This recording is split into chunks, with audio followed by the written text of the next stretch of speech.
Yes, well, Gerard up a game, but having a lot of trouble here in game 2. He has an extorter he has 2 extorters in play, but one of them has both players have 1,000 lashes going. Wow. So life totals are going to get small fast. It looks like Balustrade Spy just went away, I believe, to the corpse blockade. Absolutely. Just to get rid of the 1,000 lashes for Tom Ross. So on the board we have a Kingpin's Pet for Gerard Fabiano, although it is under 1,000 lashes at the moment. A Basilica Guards and a Dutiful Thrall. Tom Ross has a Corpse Blockade, a Nav Squad Commandos, a Gateway Shade, and a Daring Skyjack. Yeah, in hand, he has a Grisly Spectacle and a Zarichi Tiger. Both of those are very good in the matchup. Gerard's going to be really hard-pressed to pull this game out. He doesn't have his blue either. So it looks like an attack with the Battalion. And that'll untap the Commandos. So we've got 9 points of damage coming over, 9 points of power coming over. So Kingpin's Pet can't do anything. Dutiful Thrall looks like it's getting in the way of the Commandos. Now, correct me if I'm wrong, Extort is a triggered ability, isn't that correct? Yeah, Extort is a triggered ability. So yeah, it will happen under 1,000 lashes. Extort is going to happen. That's correct. Dutiful Thrall declared as a blocker. Looks like Gateway Shade is growing by just 2 there. Just 2. He's leaving a Grisly Spectacle mana up. And or a Zarichi Tiger. One Thrall of the 2. regenerates. And then you see Zarichi Tiger. Gerard taking a hit for 3. Yes, should fall to 9 here. From Devour Flesh, it looks like with 2 extorts. Actually, yeah, he got hit with the shade too. This is in response to the Zarichi Tiger. Oh, he's Devour Fleshing himself? Oh, very interesting. Yep. Okay, yeah. that's fair. To keep the lashes off. Yeah, I mean, the problem is in this matchup, you don't, right here in this board, you don't really want to Devour Flesh your opponent. Gerard's only game plan is to bleed Tom out of the game. With extra extorts, giving Tom extra life is really scary. That said, if he can't deal with Zarichi Tiger, bleeding Tom out of the game is pretty difficult. Yeah.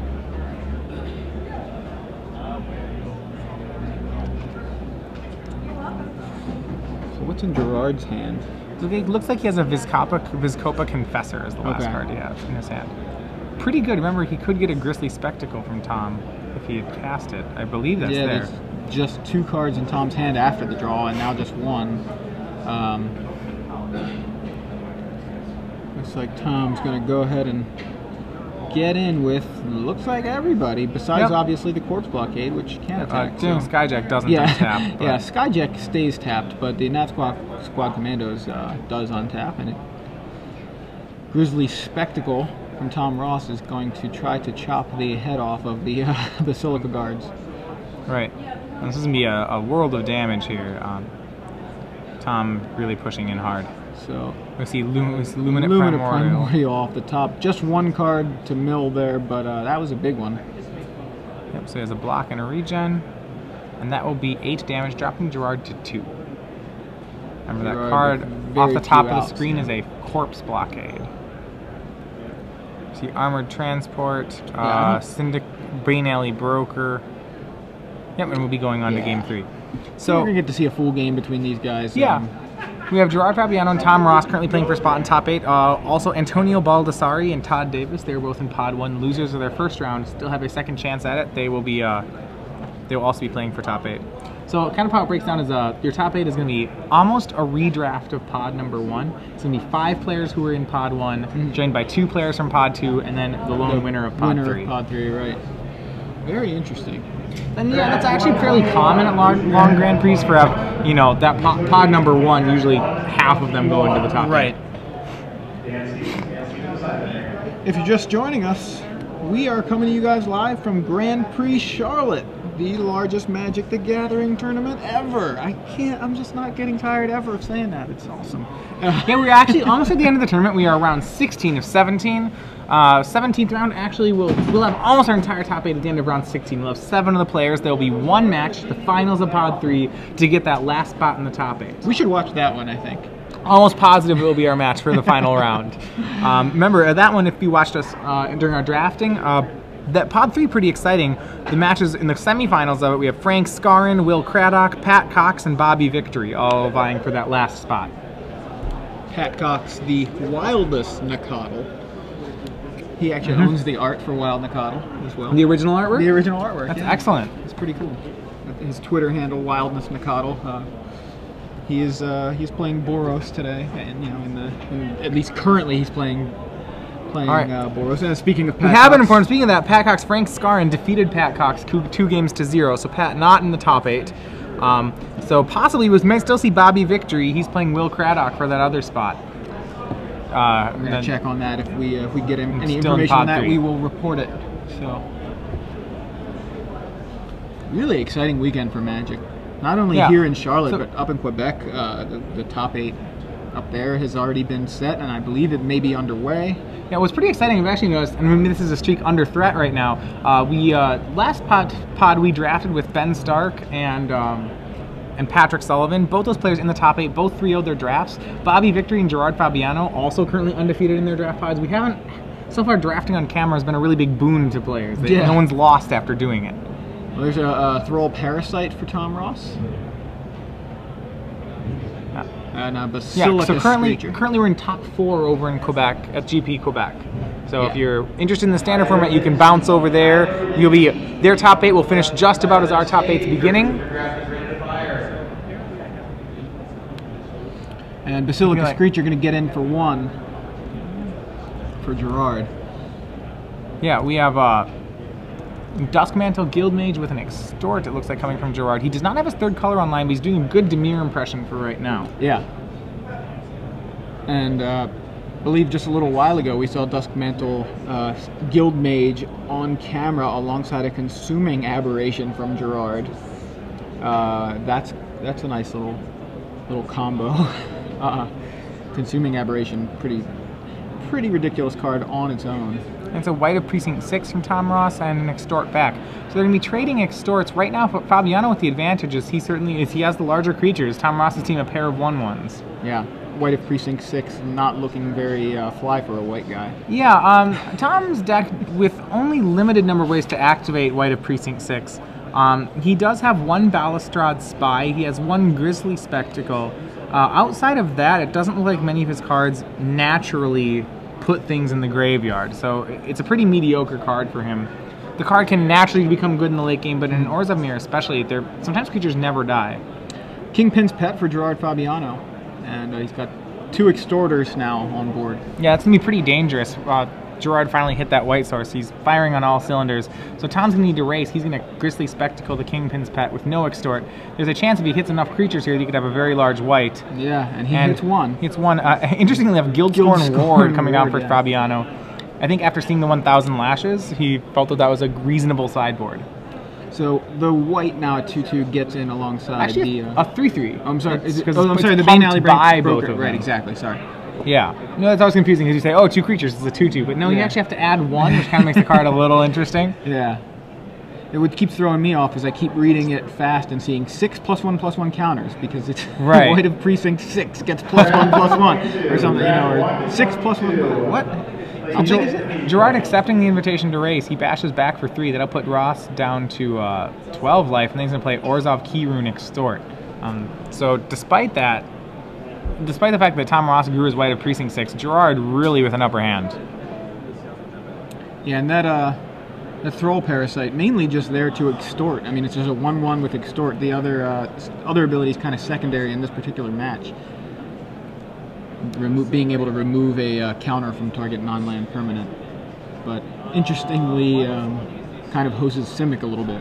Miami 10K players, the scorekeeper. A Plains for Tom. Okay, so first loss in one of our camera matches, Bobby Victory, actually 2-0 is defeated by Will Craddock. So in one of our other matches of top 8 implication.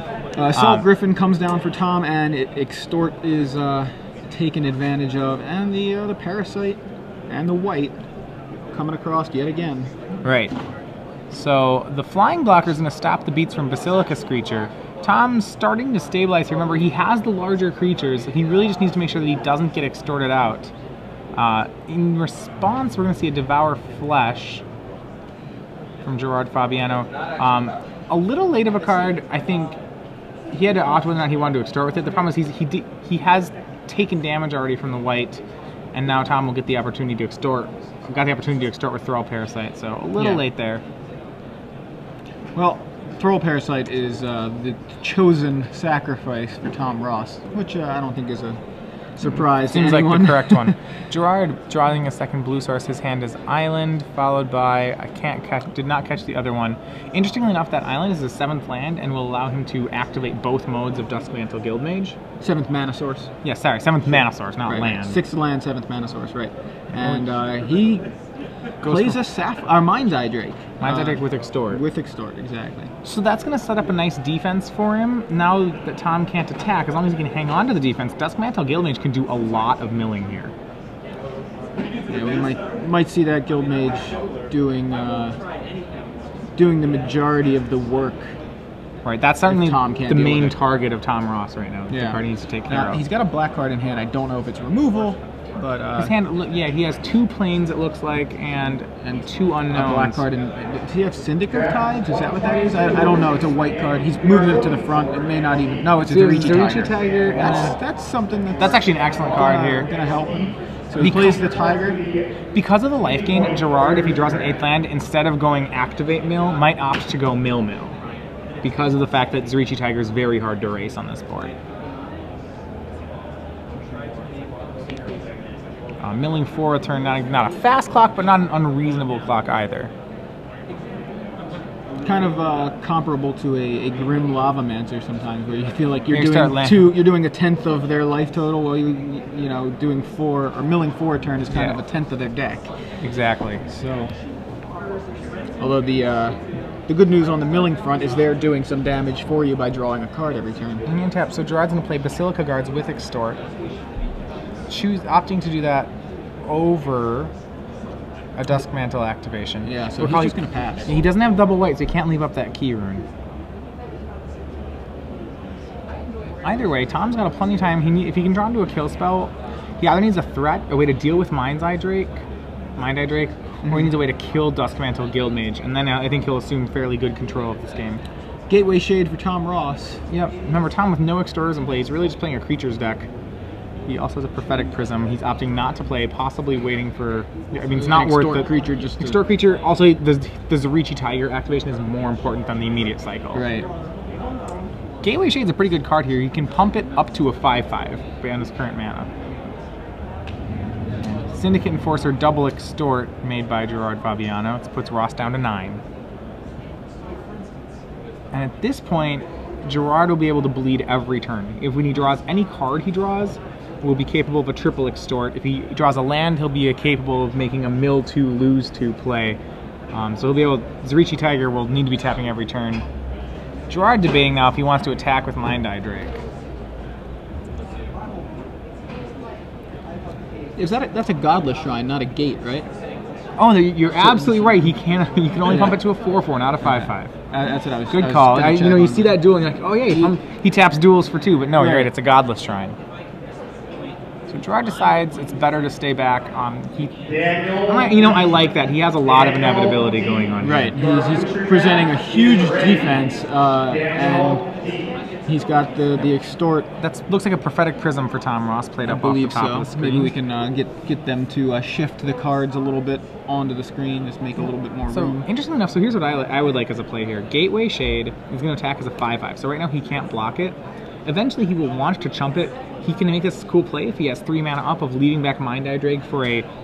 if he has all his mana up, he can just leave his mana up and negate Tom's attacks, because if Tom attacks, he can double activate Duskmantle Guildmage and then chump with Mind Eye Drake, mill Tom for 5, make Tom take 10. Wow, yeah, that would be huge. Yeah, so in that situation, right, it's like... Yeah. He can present a lethal blow, he can make his blocking suddenly lethal here. It's like one of the few situations where Mind Eye Drake's ability becomes really good. Yeah, that's actually kind of cool, Mind Eye Drake alongside the Duskmantle Guildmage, but no blocks there. Looks like the Gateway Shade got in for 4. And so yeah, spells will get triple extorted and lands will probably just be cast. Lands will turn into Duskmantle activations. Right. So Gerard will have great plays every turn for the rest of this game. And his Prophetic Prism. Prophetic Prism with a Drain 3 attached to it and a card. And this is negated 3/4 of that Gateway Shade attack. This is where Orzhov just becomes silly. Yeah, with how good that it is. many extort. It's just it's like this critical mass of extort creatures that just make things ridiculous. And so now He's Gerard, gonna he's pushing. attack. Yeah, I mean, he's gaining 3 a turn. He doesn't have to be that worried. Tom Ross drops to 6. We'll go right back to 8. He's playing his lands and his cat.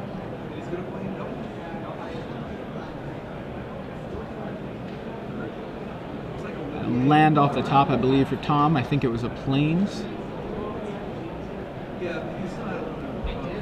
Right? Tom in a really tough situation. He doesn't have too much late game going here. I mean, he does. He has a shade, but it's not competing with what Gerard's doing. Now he can 1, 2, 3, 4. He can pump the Gateway Shade up to 6 now because of the Prophetic Prism. That's as big as it gets at the moment. He's swinging with both fires, able to attack back with Assault Griffin. He needs some way to interact. The biggest problem is that Gerard has just as good of a life game and engine online as Tom does right now. If not better. Right. So it looks like Shade was pumped to the max, right, to 6. Yep, using Prophetic Prism was able to become a 6. And Gerard drawing a land. Looks like he has yet another spell. He's going to start with... He's we'll see. playing around with the Syndicate Enforcer and the Mind Eye Drake. Both appear to be preparing to attack. They're sharpening their blades. Yep, so both attacking. Tom will probably trade the white for the Syndicate Enforcer. I don't think he has really a choice in the matter. Yeah, I don't know that the white's doing him much good at this point. Anything, not much better than just preventing some more damage there. So it looks like Gerard happy to trade his triple extort possibility just for double extort. Makes another land. 7, 8 mana. 8 mana for Dinrovahor, 2 extorts. Double extort, yeah. And that's going to We're looking for Andrew in standard my box bounce number the Tiger. Of 34. course, the Tiger's going to be activated here. Gaining In 2. response, put Tom right back up to 6. And now Tom Ross, even in even more trouble, draws a Swamp. I still like your.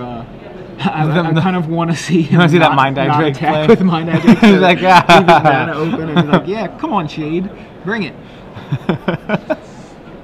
Yeah, the Drake's pretty cool that way. Right, so we're going to see... He is leaving an opening. Gerard's dropped his life total a little bit lower than I think I would have liked to in this situation. Now, is Tom, was he empty-handed, or? No, he discarded a plane. So he's had Okay. planes and Night Watch in hand. So now Okay. he has Cat, Night Watch, and the card he just drew. Okay. So Assault Griffin and Gateway Shade both coming over. Looks like the Shade is going to be Legacy 17 and draft chumped by the, 36. well, presumably chumped by the Basilica Guards, or just maybe they're just going to hang out for a minute. Right, so interesting move. Gerard's losing a lot of his extort power. I'm not in this situation. I think he's opting to play. I'm not sure if it's actually that's better than just chumping with Dinrovahor, as odd as that sounds. Draft 123. Yeah, I kind of agree with you. It feels like he'd almost rather keep the extort guys out. He's only got 1 now, right? The Basilica Screech. One extort. So now his ability to deal that last 6 is kind of is a little in danger. Yeah. Maybe not. So Night Watch is going to make 2 blockers. Gerard can push 3 damage, 4. He has 5 damage on the table right now. He has 3 in the air and then 2 with the Guild Mage if he taps out, but it's that 6th damage that he just doesn't have yet. Gerard is empty-handed, though, I believe. Right. I believe so as well. Yeah, so Tom, he can put Tom to 1. What we could actually do is if he makes the 3rd swing with Duskmantle Guildmage himself, that's lethal. If he just swings, he swings the entire team and just activates the Duskmantle Guildmage twice, that should work. Yeah. Because something's going to have to hit a graveyard from somewhere if Tom's going to block. These things are going to trade. So, but he looks like he's being kind of conservative. He does have a card in hand now. I mean, there's only 1 card. that's a game-winning line. If Gerard finds it here, I don't see, Yeah. the most thing that Tom could have is a smite. That doesn't really solve the problem. Yeah, Dust Mantle Guildmage's second ability, by the way, says whenever a card is put into an opponent's graveyard from anywhere, that player loses 1 life. Yeah.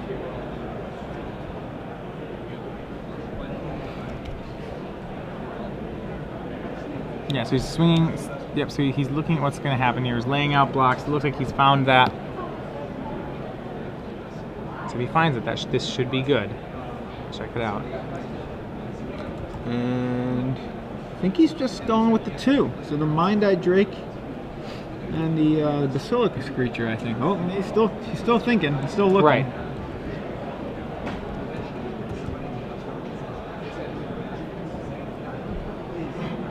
Right, and I do think he does, I believe, have Tom dead on the board here. And it has to be put in an opponent's graveyard. Yeah, so no, he actually, I think he had him dead there.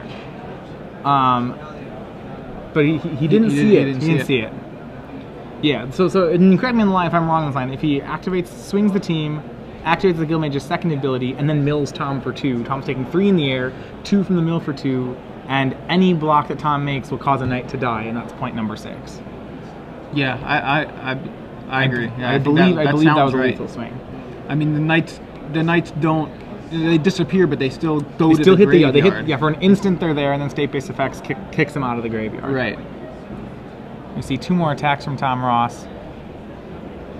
Assault Griffin and Gateway Shade again. Gerard should be fine here. He still is in a really commanding position. Grand competitor, that is time in round 16. I repeat, that is time in round 16. It looks like Gerard's going to, end steps we'll definitely at least see the end step guild mage activation to mill and damage. Just to get a little bit more, yeah. His worry here would be that his opponent would draw something like Merciless Eviction or something that actually gets him. Now, I think that would, because it exiles everything. There are things he could draw that actually would save him. Yeah. Gateway Shade just pumped to a 4/4, so that's. I would have activated the Guild Mage just to get that 1 there, and then Urbis Protector from Tom Ross. Gerard on end step has damage you for 2 with Guild Mage. I think he's pointing that out. So okay. Gerard Fabiano wins here, 2-1 over Wow. Tom Ross. That will put Mr. Fabiano into the top 8. Excellent.